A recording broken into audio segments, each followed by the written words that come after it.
குறள் 561 தக்காங்கு நாடி தலைச்செல்லா வண்ணத்தால் ஒத்தாங்கொறுப்பது வேந்து. விளக்க உரை நடைபெற்ற குற்றங்களை நடுநிலை தவறாமல் ஆராய்ந்தறிந்து. மீண்டும் அவை நிகழா வண்ணம் அக்குற்றங்களுக்கேற்ப தண்டனை கிடைக்கச் செய்வதே அரசின் கடமையாகும். குறள் 562 கடிதோச்சி மெல்ல வெறிக நெடிதாக்கம் நீங்காமை வேண்டு பவர். விளக்க உரை குற்றங்கள் நிகழாமல் இருக்க கண்டிக்கும் போது கடுமை காட்டித். தண்டிக்கும் போது மென்மை காட்டுகிறவர்களின் செல்வாக்குதான் தொய்வின்றி நெடுநாள் நீடிக்கும். குறள் 563 வெறுவந்த செய்தொழுகும் வெங்கோல நாயின் ஒருவந்தம் ஒல்லை கெடும். விளக்க உரை குடிமக்கள் அஞ்சும்படியாக கொடுங்கோல் நடத்தும் அரசு நிச்சயமாக விரைவில் அழியும். குறள் 564 இறைகடியன் என்றுரைக்கும் இன்னாச்சொல் வேந்தன் உரைகடுகி ஒல்லை கெடும்.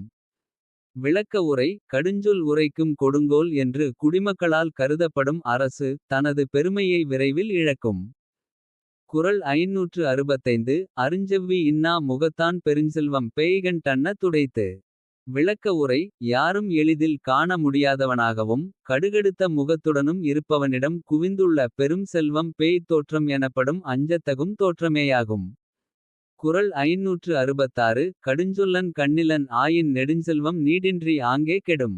விளக்க உரை கடுஞ்சொல்லும் கருணையற்ற உள்ளமும் கொண்டவர்களின் பெருஞ்செல்வம் நிலைக்காமல் அழிந்துவிடும்.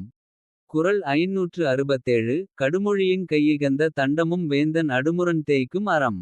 விளக்க உரை கடுஞ்சொல்லும் முறைகடந்த தண்டனையும் ஓர் அரசின் வலிமையை தேய்த்து மெலியச் செய்யும் அறம் எனும் கருவியாக அமையும். குறள் 568 இனத்தாற்றி எண்ணாத வேந்தன் சினத்தாற்றிச் சீறிற் சிறுகுன் திரு. விளக்க உரை கூட்டாளிகளிடம் கலந்து பேசாமல் சினத்திற்கு ஆளாகி கோணல் வழி நடக்கும் அரசு தானாகவே விழுந்து விடும். குறள் 569 செருவந்த போழ்திற் சிறை செய்யா வேந்தன் வெருவந்து வெய்து கெடும். விளக்க உரை முன்கூட்டியே உரிய பாதுகாப்பு இல்லாமல் இருக்கும் வேந்தன். போர் வந்துவிட்டால் அதற்கு அஞ்சி விரைவில் வீழ நேரிடும்.